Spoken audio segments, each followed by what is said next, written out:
Hey guys, welcome to my 300 subscriber video for my art channel. I wanted to thank you guys a lot for doing this and making this possible because I never thought that I could get this many subs on YouTube for just drawing. I mean, it seems kind of boring to me, but you guys apparently really like it. So I'm going to be making a whole bunch more videos like this if I hit more milestones, and I'll be putting up polls on Twitter like I did this time, where I ask you guys what you guys would like to see. And you guys voted on a drawing tutorial this time. So I'm going to be doing a drawing tutorial for the basic characters that I use. Just basic, very basic stuff, but I'm going to be making this into a full piece later. I just won't show all of it. I'll show pretty much just the basics of sketching and making your figures look fuller, in the sense that they will become something more than just a sketch and look three-dimensional, even if you don't require color. So, I'm gonna start with the base sketch, which it looks like this, and it consists of very simple shapes like circles, and I'm gonna be highlighting stuff here, like circles and very simple lines, just like that. And for the figures in the background, it's still the same thing, just a lot less. Like the figures who are closer are very, like everything is a circle. So I'm really bad at teaching, just bear with me here. So to start off, I'm doing a sketch of this piece that I want to create that is based off of Here Comes a Thought by Steven Universe, and it's gonna be Ruby and Sapphire's version of Here Comes a Thought, and I think I'm gonna do Garnet and Stephanie later, but I'm not quite sure. So I have all of my reference images in a separate page, just because I want to keep it all there, and I just want to look at it all.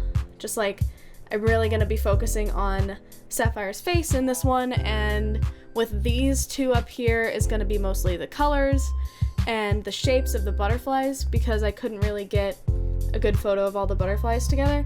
And for Ruby and Sapphire, I'm just going to be using these simple, just basic Wikipedia-like drawings of them. And I did all this beforehand just because it takes a while to get me to get the right size and shape correct, so I figured that was pretty boring. But I'm gonna add the details now, and I usually add the details in a very, very dark black, just to get it all in there. So what I'm gonna start with is I usually always start with the eyes. So with Sapphire, her eye is very round, but for my style, I like to make it look more cutesy, I guess. So I usually make eyes a very rounded shape on top, and then sort of half round on the bottom to make them look more awake. So there's that. And then on the pupil, I'm just gonna be doing exactly what I did before, with the roundness on the top and then the half roundness on the bottom, sort of like an egg shape. And it's gonna be very hard because I've never drawn a character with one eye before, so this is kind of new. Oops. This is kind of new for me. So, I mean, bear with me here, because she's a very cute character. I love Steven Universe, by the way. And then just for effect, I'm going to give her some eyelashes, because I think eyelashes are cute. So there's her eye. And for the hair, usually Sapphire has her hair pushed in front of her eye so she can use her future side or whatever, but this time I'm going to be parting her hair to one side so that it can get out of the way. And I usually keep all my sketches on separate layers, so there's that, just to keep everything organized.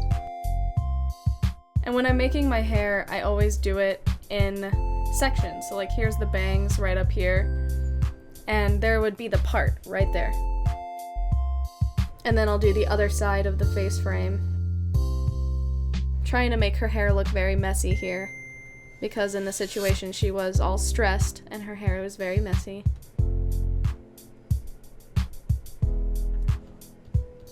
And notice how I keep going back to check my reference images. I don't have multiple screens, but someday I hope to have multiple screens, multiple monitors, I should say, to help me with making everything stable. that didn't make sense. To help make everything easier for me to draw and look at my reference images. I also like to put folds over the eyes to make them look more real. And then I'm going to be doing the back of the hair, which usually starts about here because it comes down through here and is all on that. And the back of her hair, whoopsie, is very puffy, so I'm going to make it my own kind of puffy. That should do. And I'm probably going to be putting a little more extra messiness to it because she's very, like I said before, she's very stressed in this video. And here I'm noticing that I don't like the size of her eye, so I might try to make it a little smaller. So I'm going to take my selection tool and select the eye and then shrink it down and stretch it out. There we are. There's the hair and the eye, all in one layer. And I'm doing all of this with the marker tool, by the way, and the marker tool just comes with the program, so I don't need to give you guys the settings for that. So it's very good for sketching because it's super, super light and airy, and you can just get a lot of just quick sketches done with this without having the harshness of the airbrush tool. Next, I'm going to be doing her clothes. And adding details to the clothes, I always put it on a separate layer, and sometimes I like to do it in a different color. So with the clothes, I'm going to be doing it in a pink color so I know which one it is. Her clothes are very rounded, just like everything else about the character. Give everything nice, rounded corners. And with clothes, I usually like to give it this little pouch at the end sort of thing. Like right there. Probably need to make that smaller because it just kind of gives it like a sense that the clothes is bunching up right where she tucks it into her skirt, perhaps. And I think that's very, I don't know, I've just always done it that way. It's very cute.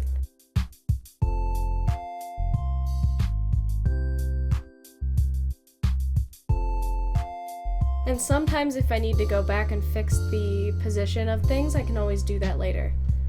So right here, I want to fix her arm to where it is pointing more upward, and maybe I show a little bit of her hand cupping her hair. So yeah, there's the clothes. And underneath, I'm going to take away the extra circles so that I'm not distracted while line arting or sketching. There we go. And then I'm going to turn this black, oops, didn't want to do that. Turn this black to go along with everything else and merge it. So now it's all together. And then for her mouth, I see that she has very big lips, which I love in Steven Universe characters. It just gives them so much more emphasis and sort of beauty. Like, I'm really a fan of rose quartz, so I really love her lip structure, and Garnet and Sapphire have the same lip structure, and it's really, really cute. I love it. So I'm going to draw just like a worried line, kind of like she has in this one, but open. I think I'm just going to make this one closed. And then the bottom lip and the top lip. Not too difficult. Sort of like a football shape, but also not. Not connected, I should say. So there's her mouth. And I'm going to connect all of this with a sketch of her head, just to make sure I know where it is. She doesn't have any ears, it seems like, so I'm not gonna draw those. In the regular aspect, if you couldn't see the character's ears and you wanted to see them, you could show them, but these are gems, so I'm not sure if they have ears or not. They're aliens, so I don't know. And I usually put a tiny little bit of shading while I'm sketching to know what I'm doing and where everything's going, just to emphasize and make sure that I'm really on track with what I'm doing. Okay, and for her skirt, she has this little poochy thing, like extra fabric right down there. So I'm going to do that. And an easy way to draw fabric is I always start down here with like a line that's just sort of like a squiggle, but make sure that these parts overlap because that's where you want the fold to be. And then I take this corner and drag it up and fold, and this fold underneath here, which needs to be there. And then you can just kind of keep going on the other side where her hand is.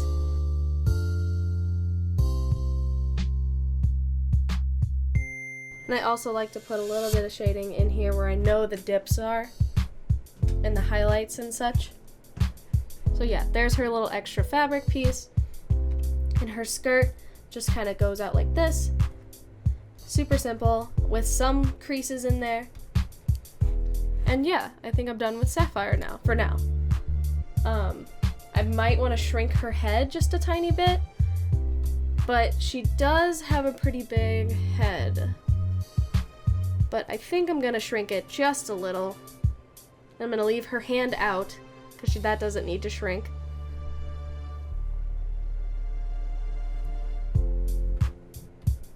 Take the transform tool and bring it down to there. I like that size a lot better. I usually have to shrink things whenever I'm drawing because I naturally draw everything a little too big, and that's what I don't like about my style, is that sometimes I find that I finish a drawing and then I'm like, that looks way weird. So I'm trying to slow myself down nowadays and really focus on the actual size of things instead of cartoonish size of things. Okay, so there's Sapphire. And I'm gonna label all of my layers. So this is Sapphire, sketch. And now for Ruby in the background, I'm going to start with a purple to kind of differentiate her from Sapphire. So her face shape is a little more square. So I'm probably going to make it more like so. More fat, I guess I should say. And then she also has very angry eyes, but I'm not going to make her eyes angry in this one because in the music video she's very sympathetic with this part towards Sapphire, who's having a tough time. And now I like to make my eyebrows pretty thick whenever I'm drawing characters just because it gives them more emotion and you can definitely see them. So there, okay, whoops. Okay, so Ruby has a nose, so I'm going to give her a little nose that kind of overlaps her eye, just a tad. And her mouth is going to be very... I should probably make it open because it seems like she's talking to her. And her hair is very square, just like Garnet's, but I'm going to make it kind of poofy in this one because it's just cuter that way, and I feel like it reminisces my style. She has this headband that goes around, just like that. And the top of her hair poofs out like this. Always make sure that whenever you have something that's squeezing something, like a part of the body, like the hair or the arm or something, that there's always just a tad bit of give right in there, because that really helps give it the illusion that it's squeezing.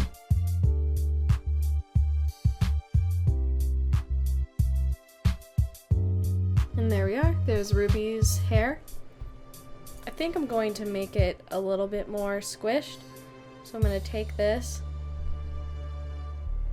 and pull it up and out. Maybe do some free transforming to make the top look thicker. Okay, I like that a little bit better. Okay, so with her shirt, it's just super plain and really blocky. So with this one, I'm going to make it like that. pull it down, have a straight angle, and then make sure that the pocket back here shows. And then perhaps give her just a little bit of a part where her clothes is looking like it's dipping into her shorts. And her arms are going to be held open wide for Sapphire. So I'm going to make her hands are very blocky. So I'm going to make her hands look like they're all the same size and all of that stuff. All her fingers are the same size to give her that really blocky, squarish look. So there is Ruby, I believe. Actually, I'm missing her little tie off there. Okay, so there is Ruby. I'm going to make her sketch black now. And now I can get rid of the under sketch just by making it go to sleep. Okay, so now with that, I'm going to show a little bit of how I sketch a background in really fast. Usually I like to do the background after I've already done the line art and the coloring of the characters in the foreground. But this time, I'm going to show just a little bit of how I sketch the background, since this background is pretty simple. As you can see from these sketches, or reference images, it's just blue, basically, with a bunch of geometric shapes and butterflies. And the butterflies are going to become a part of the foreground and background in this piece. So we need to draw just a cluster of some butterflies. So I might take a butterfly shape like this and copy it and overlay it, but I can just kind of eyeball it with the shape and just draw a bunch of butterflies on the outside, which will cause a shape to look like so, very stylized. Kind of make them go behind Ruby and around to the bottom. And then I can kind of make some organic shapes that don't really look like butterflies in there, just to make it look more like it's moving with stylized motion. And add some extra butterflies in there. Probably not all going the same direction, so I'm going to tilt this one like this. And now I'm going to bring them around to the foreground by creating a new layer, and I'm going to name this old one actually background butterfly sketch. And then I'm going to bring them in the foreground by doing this. Let's make it pink. And just doing the same thing that I did with the background, but a little bit in the foreground. So it'll be covering Sapphire's skirt, just a tad.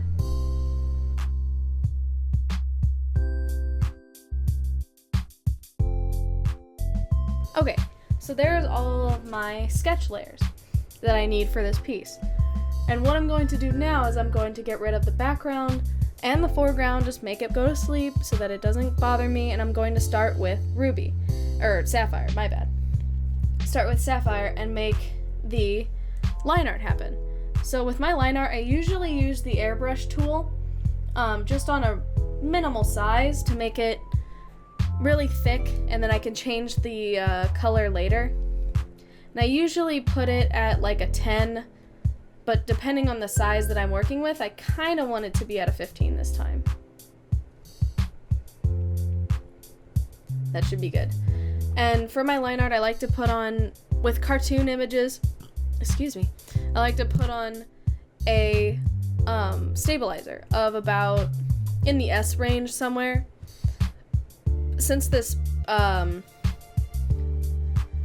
canvas is so big, I'm going to use a bigger stabilizer because it helps me with the stabilizing of my pen with big curves. And notice how whenever I draw certain lines, I let up on the pen pressure just a little bit to make it have more visual weight on the corners. And I do that a lot with mouths and lips and eyes a lot too. With her eye, I'm going to start off with a big curve for the outer edge. And then for her eyeliner, quote unquote, edge, I'm going to just draw another line directly underneath of it and then fill it in with a full black color. My line art usually takes the longest out of all of the processes, in terms of sketching and drawing and thinking it out, everything, all that way, because it's something that I really want to try to perfect, since my line arts used to be very messy, and now I prefer them to be very clean. I also like to add these little stress lines around the eyes depending on what's going on in the image, and since Sapphire is stressed out and worried about things, I'm going to put many of them around her eye.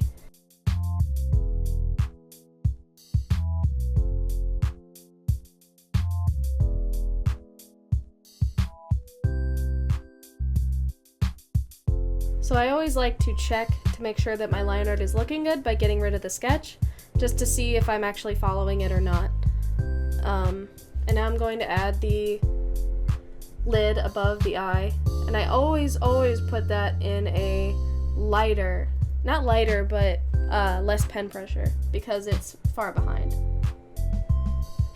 It's not the focal point of the eye. So there's that. And with her hair, I like to start at the part of the hair, and then move downward to make it look very fluid, like it's all coming from that part, just like your hair naturally does.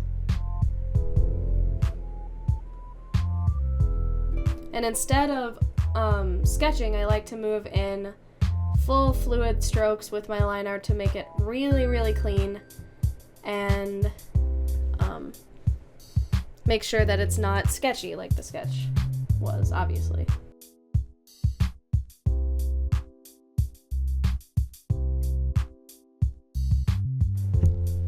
And usually I like to try to match the hair on the other side, so even if there isn't something that I put in the sketch, I'll add it later in the line art. And I can constantly change my stabilizer just in case I need to make larger or smaller lines. For example, with the hair, what I'm doing right now is I'm using a larger stabilizer because it helps me with the long curves of the hair and the body contour.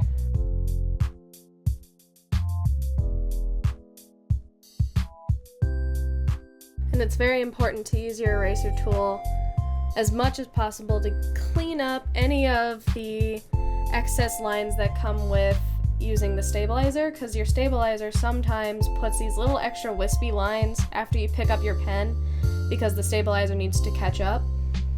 And like, for example, right here, I would use my pen to clean that up.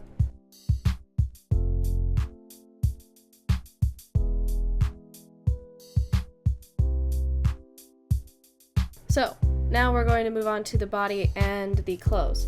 For these, I usually like to go around an S1 with the line art because it really helps me with the short distances. Draw a line, oops, and fill it with black for the shade. Go around to the contour of her collarbone.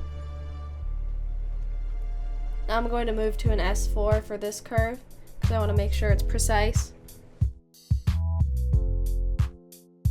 And now I'm going to move to an S7 for these circles because they need to be very perfect. Oops.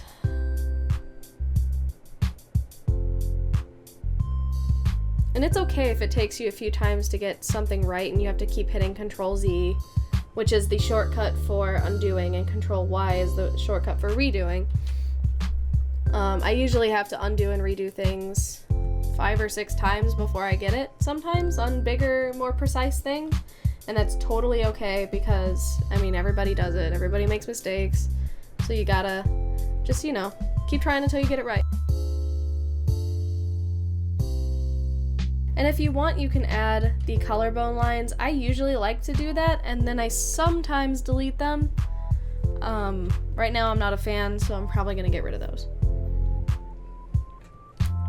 Moving down to her arm, I'm going to use an S4 stabilizer to get these precise round lines. And with the gloves, you want to make sure that the curve goes with itself and then the arm kind of goes along with the curve. You'll see what I mean. Just make this oval shape, like cylinder shape. There we are. And then make sure the arm goes into the cylinder shape. And then make a crease because everybody's arm creases at the elbow. And for the gloves, where the hands meet the wrist, I like to put these little lines because every glove likes to crease and curve at the wrist because that's where your wrist is moving.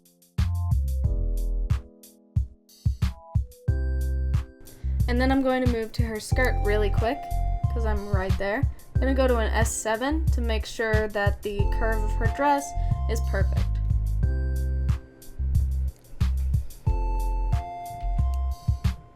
Using stabilizers is not cheating, by the way. I use stabilizers all of the time because it's just how your tablet responds. If I was doing a real life drawing, I wouldn't need stabilizers of any kind because I can control my hand a little bit better than the computer controls the digital version of it.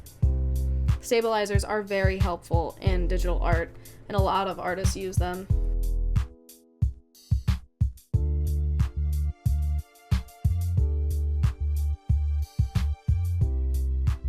I like to make sure that they get tapered at the ends because the creases down low come up.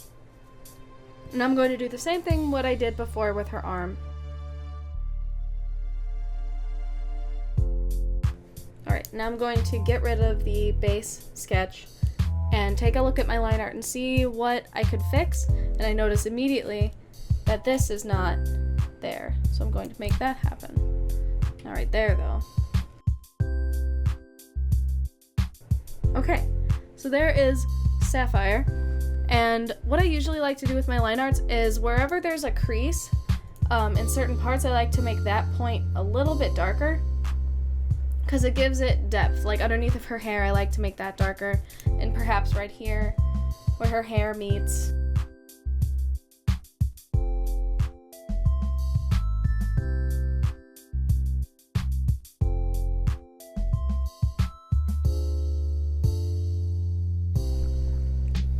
And I noticed that this has a little bump right here, so I'm going to erase that and fix it.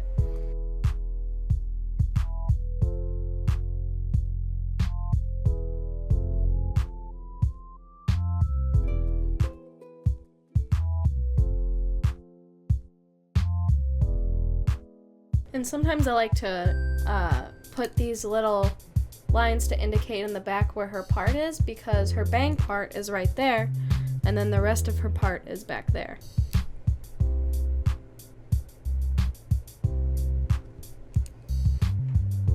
Okay, I think Sapphire is finished. So now we're going to move on to Ruby and do basically the same thing as we did before. So I think I might just speed paint this one.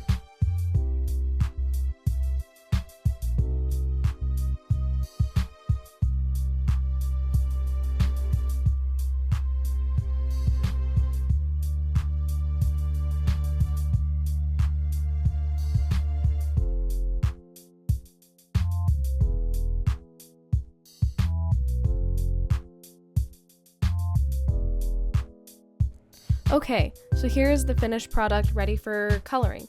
So the next step would be to make some bases underneath of the line art layers and then color them so that each thing is separate.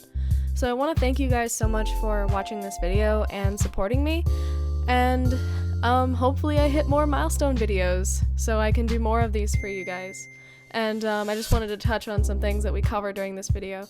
What we covered was you start out with basic sketch components like circles and basic sketchy straight lines just to block out your figures and make sure that they get fleshed out later when you add the detail, which is the next step. You add the detail of the sketches, like the eyes, the hair, all the strands that you want, just the clothes, the creases, all of that.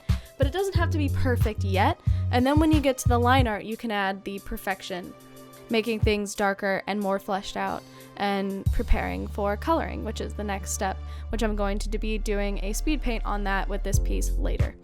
So thank you guys so much, and I hope that you really enjoyed this video, and I hope it helps. So let me know in the comments if you want to see more of this kind of stuff with milestone videos, or maybe I could do a Patreon thing where you guys can donate and subscribe to me there, and then I'll put out more tutorial videos like coloring and specific color choices for what reasons and all that stuff. Just really getting into the meat and potatoes of drawing. So see you guys later. Hope you have a good day. Bye.